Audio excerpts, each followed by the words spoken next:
சித்தன்னவாசல் அருகில்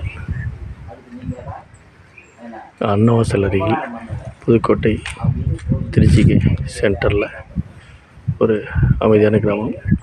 இங்கே வந்து போதை இல்லை, அசைவம் சாப்பாடு இல்லை, மின்சாரம் இல்லை, குடிசை வீடுகள்.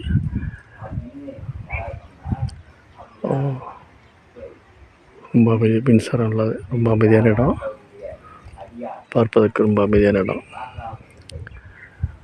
வாழ்வதற்கு எளிமையான இடம், ஜாதி இல்லை, மதம் இல்லை, ஒரு புதிய ஒரு ராஜ்யம். குடிசை வீடுகள், விமான பகுதி, உண்மையான பகுதி.